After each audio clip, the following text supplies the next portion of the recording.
Hola, buenos días. Mi nombre es José San Blas y os doy la bienvenida de parte de la DBA, que es la Asociación de Antiguos Alumnos de esta facultad, la Deusto Business School.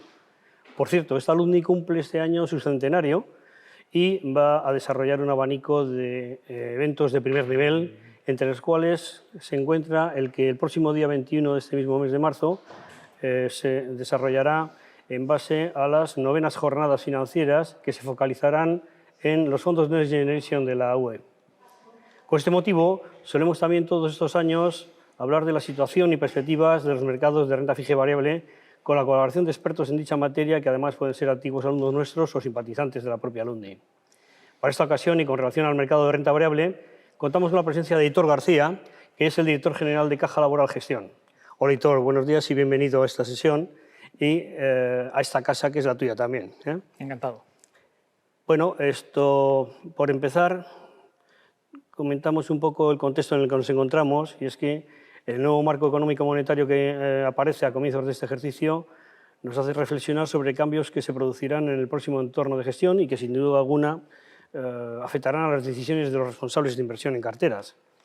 Simplemente un anuncio de posibles restricciones en la política monetaria realizado inicialmente por la FED y el Banco Central Europeo ha originado una subida de tipos casi automática en la línea de corregir un posible nivel de inflación previsto, o no previsto realmente, pero que se convierte en más persistente de lo aceptable. Sin embargo, un cisne negro tan importante como es la invasión de Ucrania por parte de Rusia, que realmente es un cisne negro, muy negro y muy grande, puede incluso cambiar todo el cuadro macro que tenían los inversores hasta este momento y de alguna manera obligar a las instituciones y autoridad monetaria a implementar un ritmo de ajuste más rápido, lo que podía poner incluso en peligro el nivel actual de desarrollo del ciclo económico. Sin embargo, las cosas se pueden complicar de forma exponencial en cualquier momento y al cabo de pocos días. Realmente lo que estamos hablando ahora, con 10 días de duración de la guerra de Ucrania, nunca nos lo podíamos pensar ni lo habíamos previsto realmente hace prácticamente un mes. Y por iniciar la primera pregunta que te dirijo puede ser, ¿cómo ves inicialmente ese contexto que puede llegar a complicarse todavía más con otros riesgos adicionales, precios energéticos, cuellos de botella en los suministros, el resto del frente geopolítico mundial, lo cual elevaría a su vez más el nivel de volatilidad de los mercados bursátiles globales? Bueno, estamos saliendo de una situación económica desconocida, ¿no? Una pandemia que obligó a cerrar las economías, a poner en práctica medidas de restricción a la movilidad de las personas que no habíamos visto nunca, ¿no? Además, nos enfrentamos a algunos elementos económicos y geopolíticos también nuevos, ¿no? Ya teníamos antes de la pandemia un enfrentamiento entre Estados Unidos y China por la hegemonía política, económica, tecnológica mundial, ¿no? Enfrentamiento que se vio un poco, se tradujo en una guerra comercial que vivimos en el 2018-2019 y que, bueno, aunque se ha parado un poco con la pandemia, va a seguir en los próximos años, ¿no? Además de eso, empezamos el año con una invasión de Ucrania por parte de Rusia que pone otra vez toda la situación patas arriba, ¿no? Las consecuencias todavía son difíciles de medir, pero está claro que vamos a tener un aumento de la inflación que ya venía subiendo en los últimos meses, que vamos a tener efectos sobre los PIBs en la medida en que va a haber problemas en las exportaciones, problemas en suministros, o sea, un problema añadido al que ya arrastramos de esa salida de la crisis, ¿no?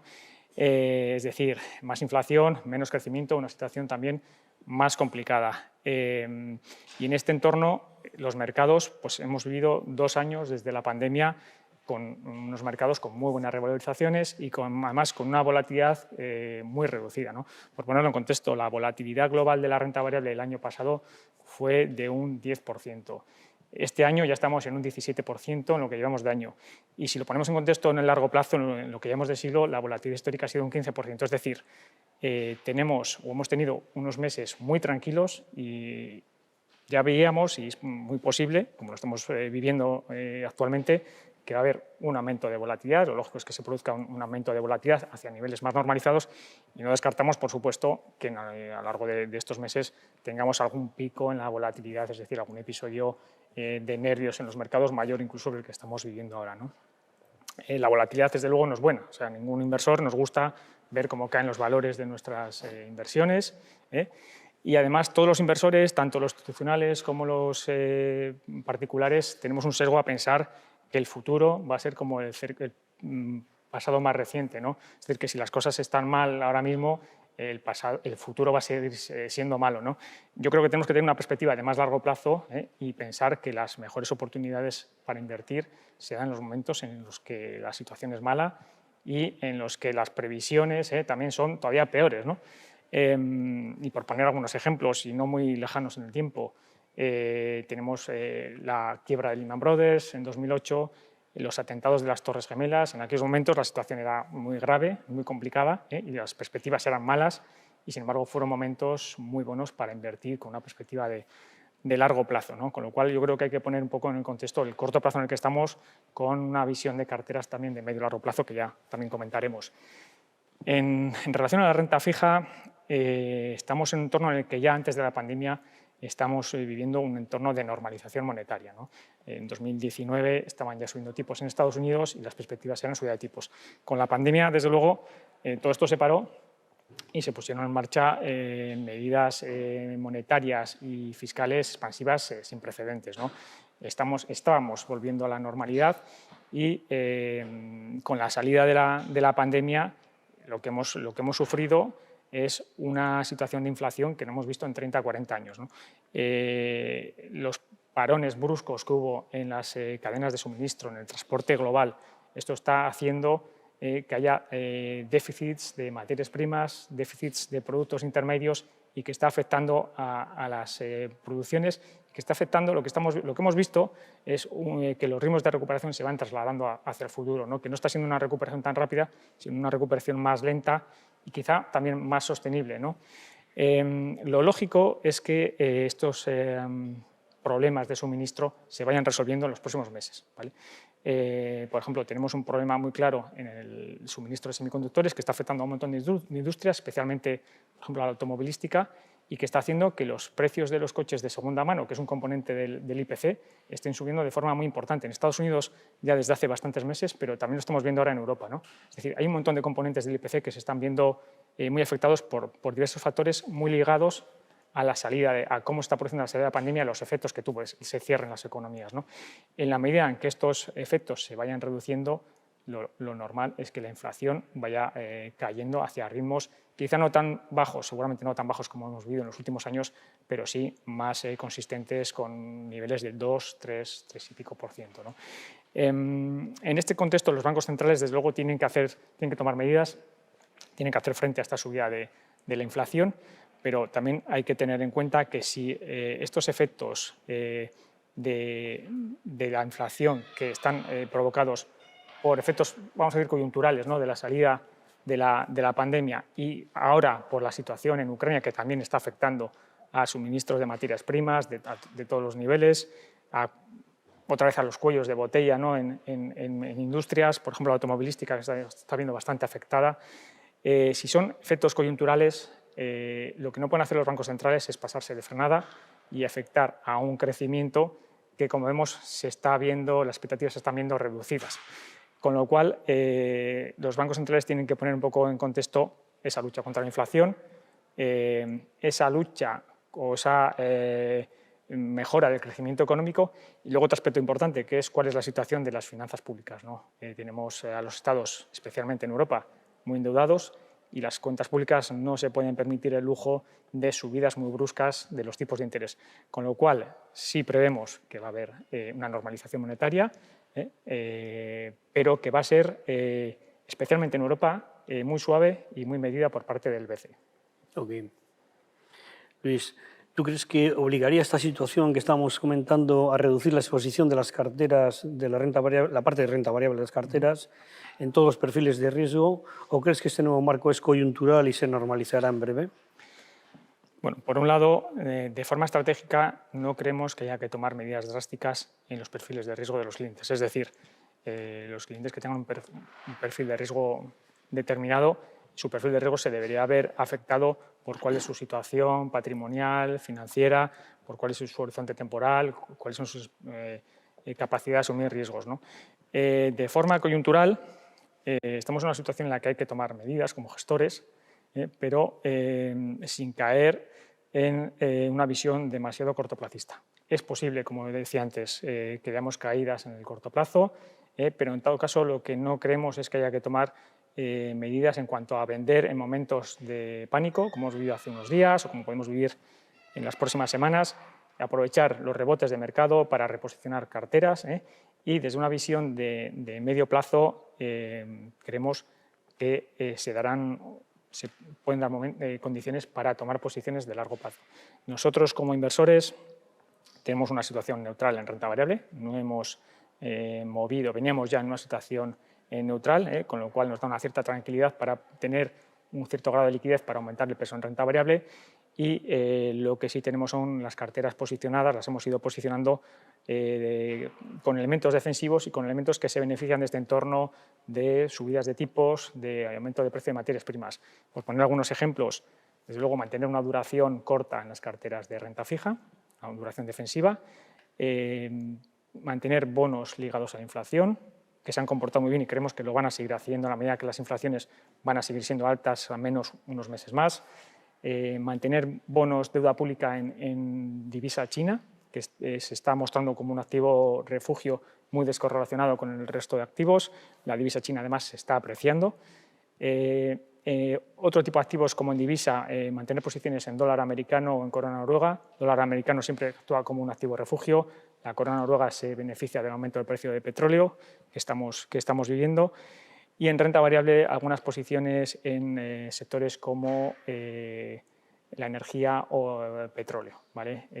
Que se beneficia claramente de este aumento que hemos visto drástico. En pocos días hemos pasado de $90 barril a 110, incluso por encima de $110. Coyunturalmente mantenemos estas posiciones. Y luego otras estrategias más como inversores quizá institucionales que nos permite el mercado tomar, como beneficiarnos de estos aumentos de la volatilidad. Hemos vendido opciones de venta put, con el objetivo de tomar unas primas y comprar en renta variable en el caso de los mercados que llegan un 10-15%, con esas primas que con el efecto de la volatilidad son, la verdad es que muy apetitosas, muy altas, y bueno, ir posicionando la cartera poco a poco. Tomaríamos posiciones mayores en renta variable en la medida en que veamos aumentos de volatilidad y algunas caídas adicionales en los mercados. Muy interesante. Aitor, ¿y tú crees que nuestro país tiene en estos momentos capacidad suficiente para afrontar sus compromisos financieros ante la Unión Europea si el Banco Central Europeo endurece su política monetaria? Podría ser una posibilidad.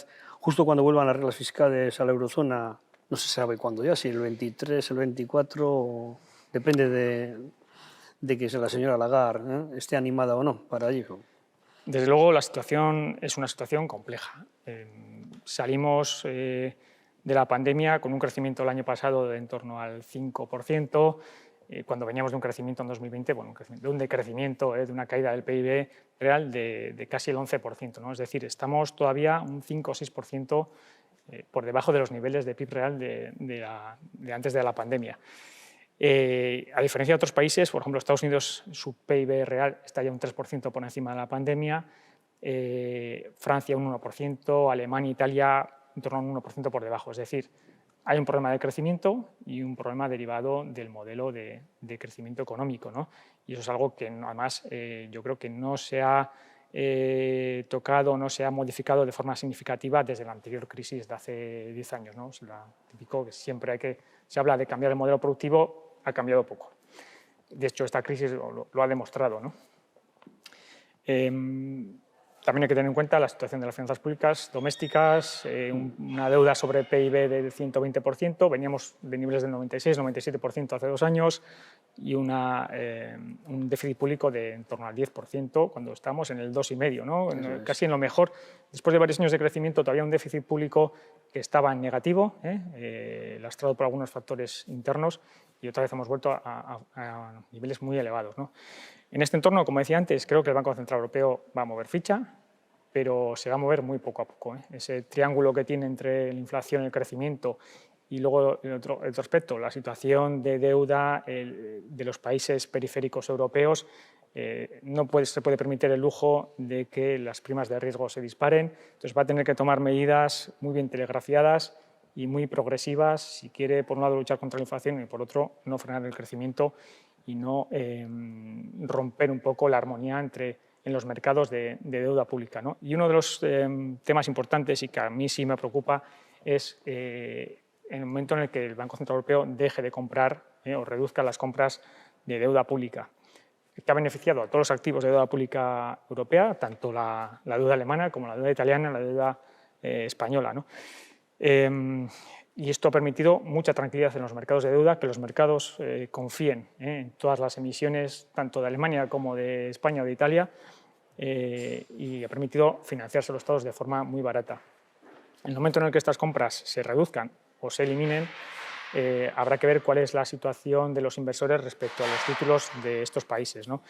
Ya hemos visto recientemente cómo la prima de riesgo de España con Alemania ha pasado de en torno a 60, 70 puntos básicos a en torno a 100 puntos básicos, solo por el hecho de que las expectativas de subidas de tipos aumentaron, y esto empezaba a poner sobre la mesa ciertas dudas sobre cuál va a ser la situación de las finanzas públicas, de Italia especialmente, también de España, ¿no? Esto es uno de los temas preocupantes.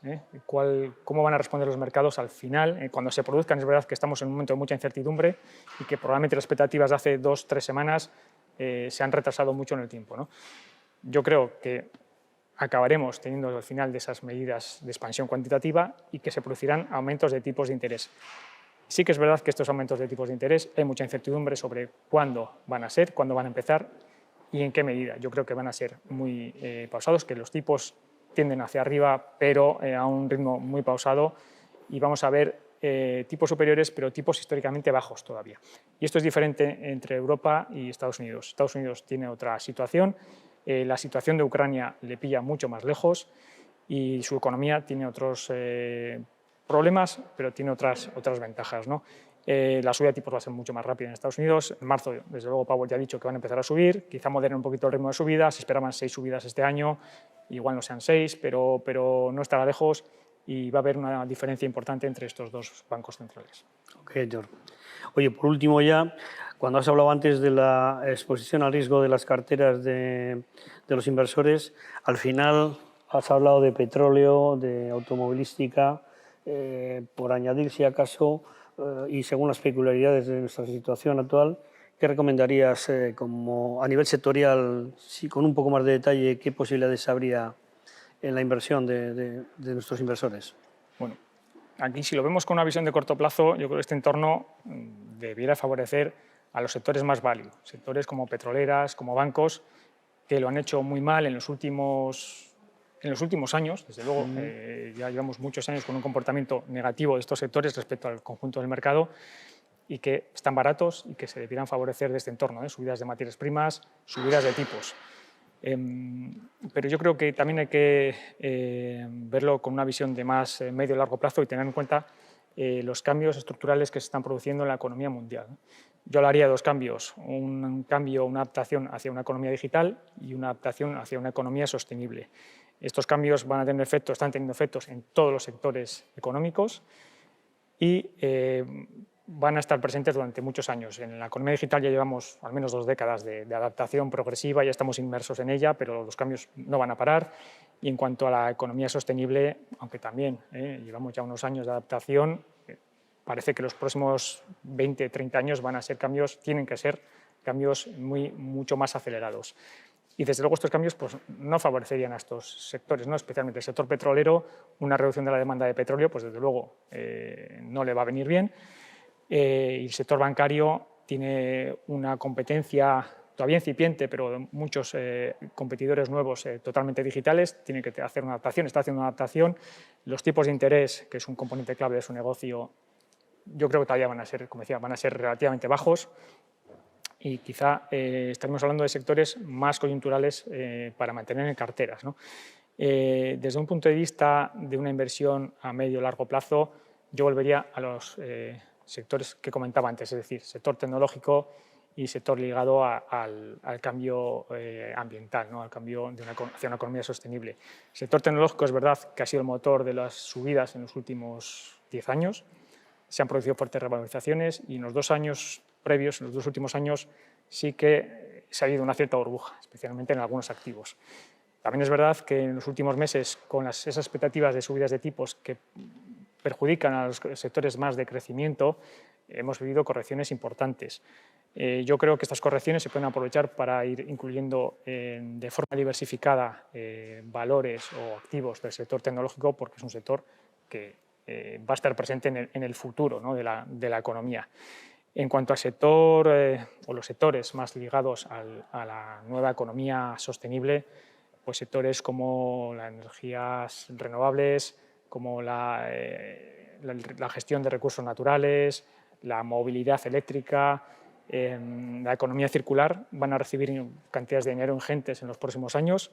Los fondos europeos yo creo que hacen mucho hincapié en esa adaptación a la economía sostenible y yo creo que van a generar oportunidades de inversión muy interesantes, con lo cual yo creo que son dos sectores que de forma diversificada hay que tener en carteras con una perspectiva de medio plazo. Y si me voy a una perspectiva más de corto plazo también, estamos viendo cómo índices tecnológicos como el Nasdaq están soportando las caídas recientes de los mercados muchísimo mejor. Ya lo hicieron con la pandemia y lo están volviendo a hacer ahora con la situación en Ucrania, mucho mejor que índices más tradicionales, con lo cual, y no solo en Estados Unidos, que sería el Nasdaq, sino también en Europa.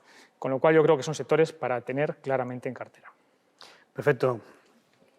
Aitor, pues muchísimas gracias por tus comentarios y por tu presencia con nosotros y muchas gracias también a nuestros oyentes que nos están escuchando en estos momentos. Hasta la vista. Gracias, un placer.